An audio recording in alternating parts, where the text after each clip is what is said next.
Bonjour à tous et bienvenue dans ce journal. Voici tout de suite les titres que nous allons développer dans cette édition. C'est nouveau, pour rapprocher les services publics des usagers, votre bureau de poste pourra devenir une maison des services. Pôle emploi, l'assurance maladie et la poste pourraient être regroupés dans un même lieu. Reportage dans un instant. Tous les territoires 100% fibrés à l'horizon 2020, c'est la promesse du conseil départemental du Val d'Oise. Dans le Vexin, la zone la moins dense du département, les travaux devraient commencer dès 2017 grâce au réseau Vortex. Les journées du patrimoine, ce sera le week-end prochain, une occasion de découvrir ou de redécouvrir des lieux insolites comme le musée des tramways à vapeur et des chemins de fer de Butry, un musée pour les amoureux des trains que nous vous ferons visiter en fin de journal. Pour accéder plus facilement aux services de l'État, 4 bureaux de poste du Val d'Oise vont être prochainement transformés en maisons de services au public. Objectif, regrouper dans un même lieu plusieurs services comme Pôle emploi ou encore l'assurance maladie. Toutes les précisions avec Angélique Boilet. Bientôt, les usagers de ce bureau de poste à Moisselles ne viendront plus seulement pour expédier lettres et colis. Ils pourront également pousser la porte pour réaliser diverses démarches de la vie quotidienne. Car ce bureau de poste est sur le point de se transformer en maison de service au public, un lieu unique qui va concentrer des services de plusieurs organismes, la Poste, la Caisse primaire d'assurance maladie, la CAF, l'assurance retraite, mais également Pôle emploi.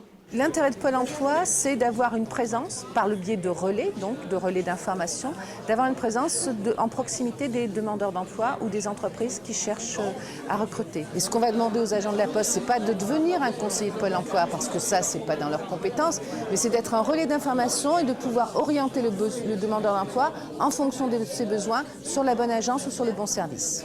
Et pour accompagner les usagers dans leur démarche, les agents de la Poste vont recevoir une formation. Au total, 4 bureaux de poste vont devenir des maisons de service au public dans le Val d'Oise, Moisselles, mais aussi 3 autres communes rurales situées dans le Vexin, Nesles-la-Vallée, Vigny, mais également Véteuil. Vendredi, la création de ces espaces mutualisés a été officialisée en présence de tous les acteurs.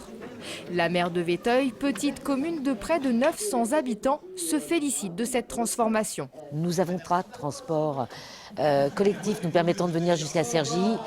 Donc on doit être obligatoirement détenteur d'un véhicule pour pouvoir se rendre à Cergy, pour pouvoir faire les différentes démarches. Avec cette maison de service d'accueil au public, on va pouvoir faire des démarches sur place. Ça va permettre à ma population la plus vulnérable, qui a besoin de ces services, justement, de pouvoir les faire sans avoir à se déplacer. C'est un plus extraordinaire.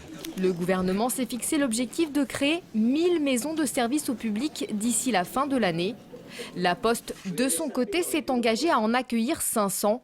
Un moyen de maintenir son offre postale en zone rurale, puisque ce regroupement lui permet de bénéficier de financements de l'État et des opérateurs partenaires. C'est une manière de transformer notre réseau, de le moderniser et d'accroître notre offre de services publics et donc effectivement de participer à la pérennité de notre réseau. Ces 4 premières maisons de service au public devraient être opérationnelles début octobre. L'installation de la fibre optique continue sa progression dans le Val d'Oise. Le conseil départemental promet à tous les Valdoisiens l'accès au très haut débit à l'horizon 2020. Dans le Vexin, la zone la moins peuplée du département, les travaux devraient commencer dès 2017 avec le réseau Vortex. Reportage. Avec 22% de taux de déploiement, le Val d'Oise est après Paris le département le plus fibré d'Île-de-France. Aujourd'hui, 170 000 installations ont été raccordées à la fibre sur les 500 000 attendues. Une forte pénétration rendue possible grâce à une complémentarité entre les collectivités publiques et les opérateurs privés. Ces territoires d'initiative privée où ce sont les grands opérateurs Orange et SFR qui interviennent, ça a été le choix de l'ARCEP, une autorité donc déléguée de l'État. Mais ailleurs, nous avons la responsabilité de déployer un réseau d'initiatives publiques. Ce sera le cas donc, sur toute la partie du département qui n'est pas concernée par initiative privée. C'est ce qu'on appelle le réseau Vortex, pour lequel une délégation de service public va être octroyé d'ici la fin de cette année. Vortex est le dernier grand chantier du numérique dans le Val d'Oise avec le raccordement de 87 000 prises en 3 ans dans le Vexin, une des zones les moins peuplées du département et abandonnée par les opérateurs privés. Le cahier des charges prévoit qu'à échéance de fin 2020, la totalité des communes du Val d'Oise soit raccordée. Donc, ce qui veut dire que le plus petit village du Vexin sera concerné, mais aussi la ferme la plus isolée effectivement, parce que dans le cahier des charges de l'opérateur qui sera retenu, il s'engage lorsqu'il commence une commune à la traiter intégralement, donc y compris la ferme isolée, et ça dans un délai de 2 ans maximum à partir du moment où il a commencé la première prise sur la commune. Le coût de l'opération Vortex est estimé à 100 millions d'euros, supporté en grande partie par l'État, la région et les opérateurs. Le département du Val d'Oise et les communautés de communes concernées financeront le projet à hauteur de 12 millions d'euros. Et à l'horizon 2020, le conseil départemental le promet, 100% des Valdoisiens, des entreprises et des services publics seront raccordés à la fibre. En sport, les Jeux paralympiques s'arrêtent pour le pongiste Thomas Bouvet en individuel. Le Valdoisien d'Aubonne a chuté en 8e de finale face à Linus Carlsson, 3-7-1. Mais tout n'est pas perdu pour Thomas Bouvet. Le pongiste concourt également par équipe, où tous les espoirs de médailles sont encore permis. Ce week-end, le beau temps et l'incroyable programmation du Festival des Arts de la Rue Cergissois a fait le plein de spectateurs. 35 000 personnes ont pu assister aux quelques 150 représentations données dans le parc et sur le parvis de la préfecture de Cergy. Des spectacles gratuits, en plein air ou sous chapiteau. Des images signées Alexandre Porcu. Les journées du patrimoine, eh bien, ce sera le week-end prochain, avec, comme chaque année, des dizaines de monuments qui ouvriront gratuitement leurs portes au public. Une occasion de découvrir ou de redécouvrir des lieux insolites, comme le musée des tramways à vapeur et des chemins de fer de Buttery, un musée pour les amoureux des trains que nous présente Philippe Pémal. Amoureux des trains, nostalgiques d'un temps que les moins de 60 ans ne peuvent pas connaître, ce lieu est pour vous. Installé à Buttery, à quelques kilomètres d'Auvers-sur-Oise, le musée des tramways à vapeur et des chemins de fer secondaires rassemble plus de 80 véhicules. Locomotives ou wagons, la plupart sont récupérés à l'état d'épave. L'ambition du musée, les restaurer et les faire revivre.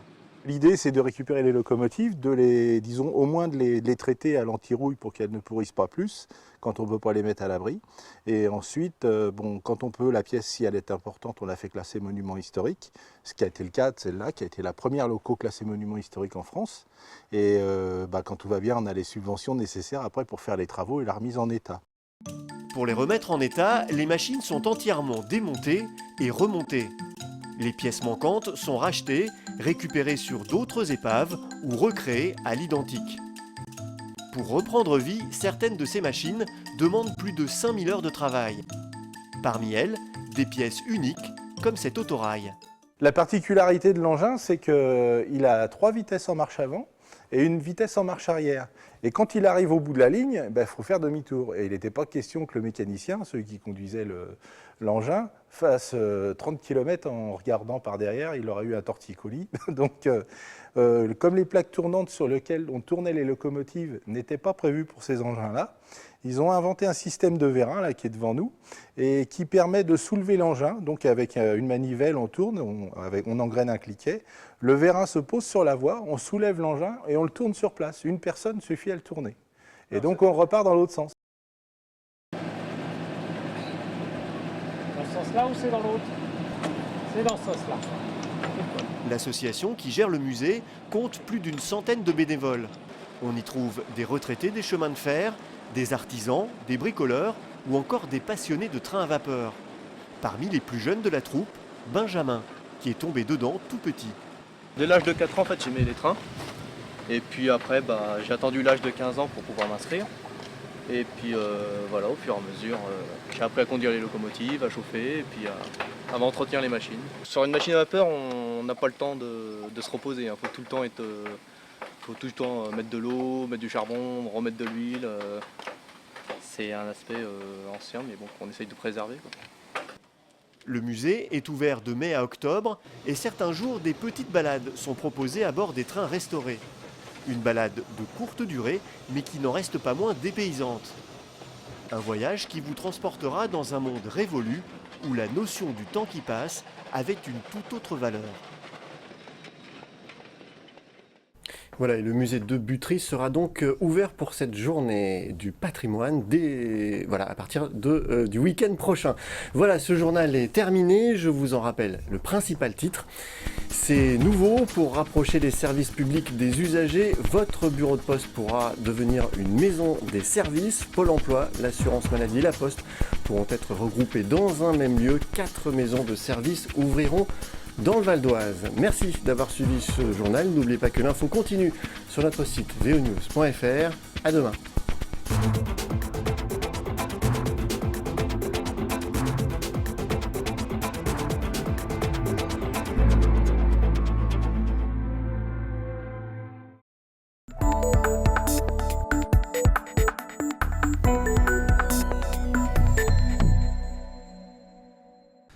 Bienvenue au Plessis-Gassot et ses 70 habitants.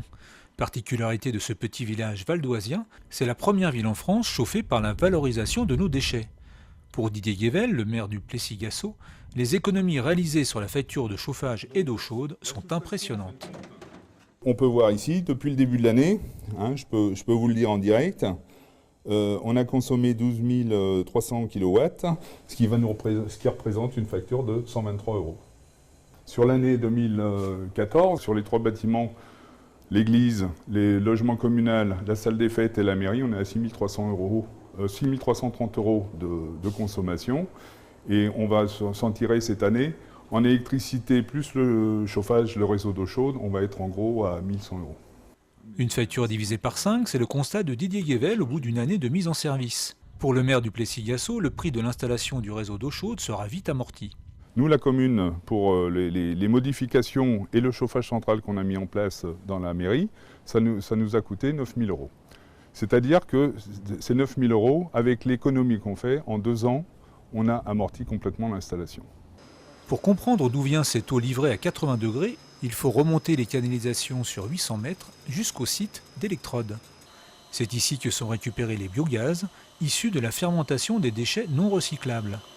Aspirés depuis les zones d'enfouissement des déchets, ces biogaz servent de carburant à des moteurs électriques. Le biogaz arrive par le tuyau jaune là, qui est là-haut.